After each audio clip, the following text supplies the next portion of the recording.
Então vamos falar agora com um dos responsáveis por esse grupo no Orkut e por essa reunião. Nome e como é que é essa história? Sou Rafa Sampaio. Na verdade, a gente começou a escrever bastante sobre a Mangueira e faltava um lugar, né, que a gente conseguisse reunir o pessoal bacana, que era a Mangueira de coração, que não tinha nenhum outro interesse financeiro, político que fosse, mas que era apaixonado pela escola e tal, e que conseguisse reunir, né, gente de todos os lugares, né? A gente vê gente de todos os estados, eu acho, do Brasil e do mundo inteiro, né, querendo discutir Mangueira, debater os assuntos, as ideias, tudo. Vai desde samba enredo até a fantasia da ala 25, entendeu? E aí a gente começou, na verdade, a escrever sem um centro, né? Aí depois, quando começou o negócio de rede social, Orkut e tal, a gente começou a usar o Orkut como isso. Só que o Orkut na época era muito limitado, você não conseguia postar uma foto, não conseguia botar o vídeo e tal. E aí eu fiz o estaçãoprimeira.org, que foi assim o primeiro blog voltado para Mangueira, tinha bastante acesso, a gente acompanhava e chegou a ter mais acesso até que o site oficial. E era um site que, por amor, nunca também deixou que acontecesse tudo que acontecia naquela época na Mangueira. E tinha um monte de coisa que não estava correta e tal. Então a Estação Primeira passou a ser uma central onde aquele pessoal do Orkut debatia e escrevia texto. Eu era o dono do site e tal, e era o maior colaborador, claro, mas todo mundo, era um espaço aberto. Inclusive, quando a pessoa queria falar mal de mim, o espaço era aberto. Tava lá, o cara escrevia o texto, as pessoas comentavam, e era um espaço super democrático e tal. Ele existe até hoje. Aí depois, quando o Ivo, né, depois da Dona Chininha, quando teve as eleições, as partes me chamaram e tal, para ver se eu conseguia dar uma ajuda e tal na parte da internet da escola e tal, e acabou que o Ivo foi o vencedor. E aí na mesma hora ele me ligou e falou: Rafa, eu queria você comigo e tal, eu queria te chamar para ser o vice-presidente de divulgação, porque eu acho que a gente precisa botar um negócio mais 2.0, mais colaborativo e tal na parte. E aí eu fui vice-presidente da Mangueira até uns 3 ou 4 meses atrás, e aí por questões profissionais mesmo, eu tive que me afastar porque eu não estava mais conseguindo dar tudo de mim pela Mangueira, porque na minha empresa começou a faltar tempo demais e tal, estava envolvido com a campanha também, e aí acabei me afastando. Conversei com o Ivo, super tranquilo, e continuo ajudando aí a Mangueira em tudo que eu posso. E, pô, essa festa aí é uma prova de que tem um monte de gente do bem, né, querendo o bem da Mangueira e que tá aí disposto a qualquer coisa, né, para fazer a Mangueira cada vez mais bonita. Rafa, como é que é moderar o site da Mangueira?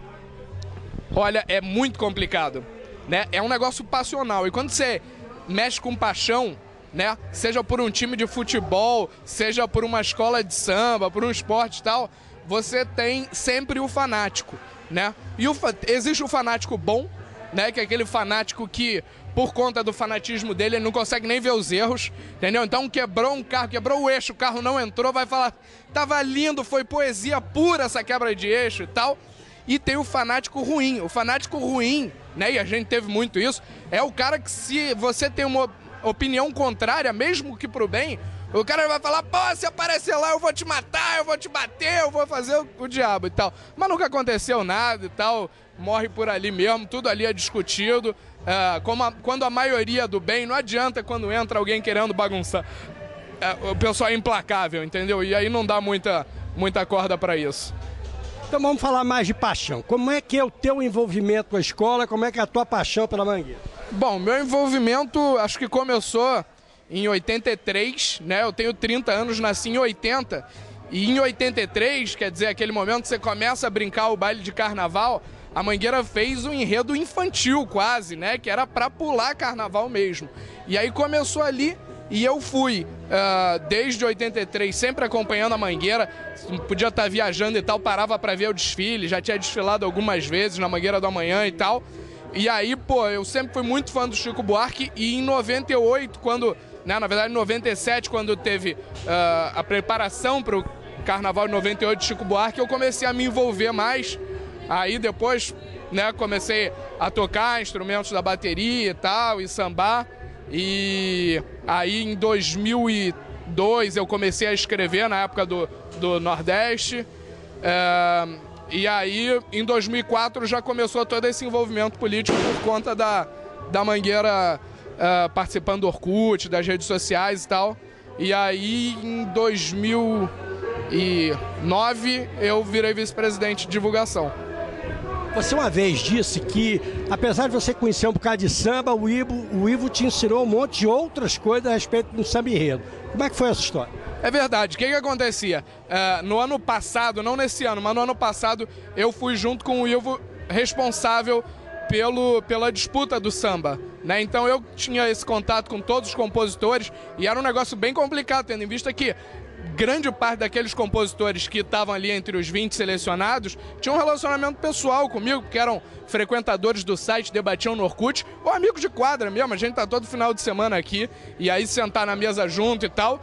E era bastante complicado, porque existe uma questão ética e que eu sempre tentei ser o máximo transparente, mas tinha sempre alguém querendo dizer, né, que eu tinha alguma coisa para favorecer um samba tocar antes ou não, e era complicado, porque eu levava um saquinho, abria, tinha o nome de todo mundo ali, o próprio, né, compositor tirava o próximo e era anunciado na hora. Quer dizer, eu não tinha, tentei fazer um negócio com mais lisura possível, mas tinha compositor que ficava por último, aí a quadra já estava vazia na hora que ele entrava, aí falava que tinha rolo e tal, mas o Ivo, ele sempre gostou muito dessa lisura mesmo no processo, e eu tinha, claro, 2 ou 3 sambas que eram os meus preferidos, o Ivo também, e a gente ia sempre conversando, né, sobre como o samba tinha passado, como o samba não tinha passado, e, né, o que tinha de forças e fraquezas de cada samba, coisa que a gente podia perder ponto. Às vezes você tem um samba lindo,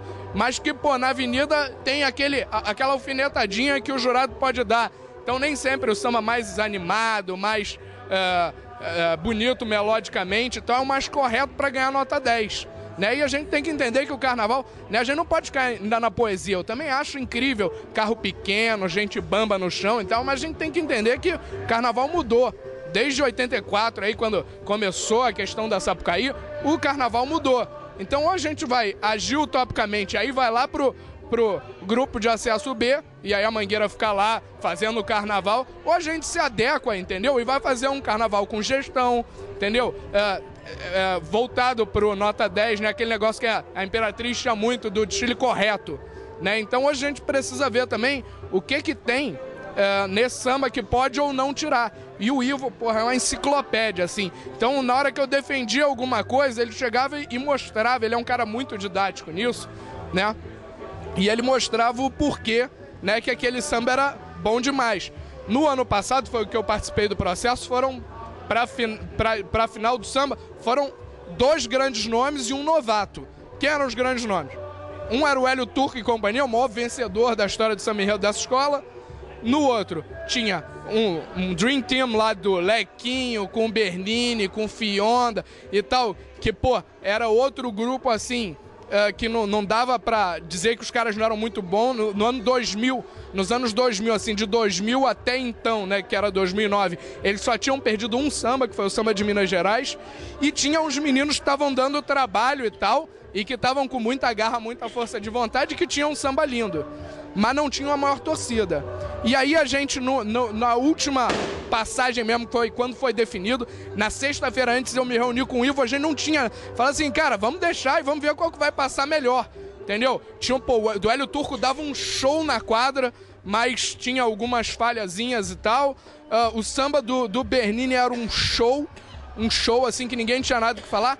E o outro era muito explosivo. E a gente queria ver a Mangueira explodir, mas via uma fraquezazinha, que era uma cacofonia num lugar, e um lugar que tinha uma melodia quebrada e tal. E aí ele falou assim, poxa, se eu fizer uma pequena modificação nesse samba, a gente vai ter o melhor samba do ano. E a gente resolveu escolher, né? A gente fez uma reunião no dia, uma reunião que demorou 1 hora com a quadra esperando o samba campeão sair. E aí quando a gente desceu com um samba, né, ninguém sabia realmente, eu sou uma prova de que ninguém sabia qual dos 3 sambas ia sair. E aí o primeiro a cair lá na reunião foi o do Hélio Turco, ficou entre o samba do Bernini e o samba do Renan, né? E aí acabou sendo o samba do Renan e foi pra quadra. E aí a gente sofreu muitas críticas, porque muita gente era da torcida do Bernini e tal, e acabou que o samba deu no que deu, explodiu na avenida, ganhou todos os prêmios que eu diria não políticos, não ganhou o Estandarte de Ouro, que é um prêmio que envolve uma política maior, mas todos os demais prêmios do Dia, o Tamborim de Ouro, né? Pô, de todos os sites e tal, nosso samba ganhou como melhor samba. E esse ano, né, eu não participei do processo, canto os 40 sambas que foram para a quadra, se for necessário, e assim, ganhou um samba que não era o meu predileto, não era talvez o de ninguém quase, e porra, eu falei assim, olha, em samba enredo eu confio no Ivo cegamente, cegamente, e tá aí, o samba foi, ganhou o que ninguém queria, foi aquele negócio assim, pô, ganhou esse samba e tal, todo mundo triste para casa, e quando foi pro estúdio o Ivo deu um jeito e o samba é o melhor samba desse ano, assim, indiscutivelmente. Eu não vi nenhuma crítica que falasse que o samba da Mangueira desse ano não é o melhor. Por exemplo, do Carnavalesco, site grande samba e tal, que nunca botou o samba da Mangueira como melhor, nem em 2002, como Vou Invadir o Nordeste fez. No ano passado estava como medíocre, entendeu? E esse ano até eles se dobraram a potência desse samba, que não era o samba que todo mundo queria, mas que o cara que entende, o Ivo, que é uma enciclopédia desse troço, chegou e fez acontecer. Rafa, então a mensagem para a nação mangueirense. Pô, acho que a maior mensagem é essa festa que está acontecendo, maravilhosa. Como a gente sempre ajudou a Mangueira de todas as maneiras que a gente podia, né? Separar bastante essa paixão, entendeu? E sempre que a Mangueira precisar, tá ali, entendeu? Seja para dar ajuda a colar lantejola lá no barracão, como todo mundo aqui já fez, entendeu? A Mangueira precisou, você tá junto, entendeu? Precisou, pô, pra varrer o chão do palácio, tamo junto, como eu já fiz pra caramba, já enchi muita bola e tal. É questão de todo mundo fazer a sua parte, entendeu? Não ficar pensando, às vezes eu penso assim, pô, o que eu tenho a ganhar com isso? Pô, o que você tem a ganhar? É o amor que você tem à sua escola e tem uma escola bonita na avenida e bonita também nos projetos sociais aqui no Morro, bonita aqui com a imagem que ela faz daqui pra fora e tal. Tem gente do mundo inteiro nessa, entendeu? Eu que acompanhava os dados analíticos do blog lá, eu via, o Brasil representava 60% das visitas, mas 40% eram de fora, entendeu? E vou te falar uma coisa, o Rio de Janeiro, né, que agora tá voltando a moda do samba, samba enredo e tal, já tinha voltado dos sambinhas, a Lapa lotada com casas de samba e tal, agora tá voltando a questão do samba enredo, do samba de quadra mesmo. Então, pô, chamar todo mundo para participar dessa festa, que é a cultura do nosso lugar e que tem gente dando mais valor que a gente. A gente via, por exemplo, Recife entrava mais do que a capital no Rio. Não que o estado, mas mais do que a capital, entendeu? Uma cidade menor do que a cidade do Rio e entrava mais. Minas era um estado maior do que o estado do Rio em acessos. Então, quer dizer, tá na hora do carioca mostrar força e é claro que, pô, sempre respeitando o pessoal de fora que quer vir para cá, pô, é uma festa maravilhosa. Entendeu? Não tem que ter medo de nada e tal. Isso aqui é uma festa de paz. Nunca acontece problema algum. Não tem por que ter medo. Chegar, vir e se divertir. Obrigado, Rafa.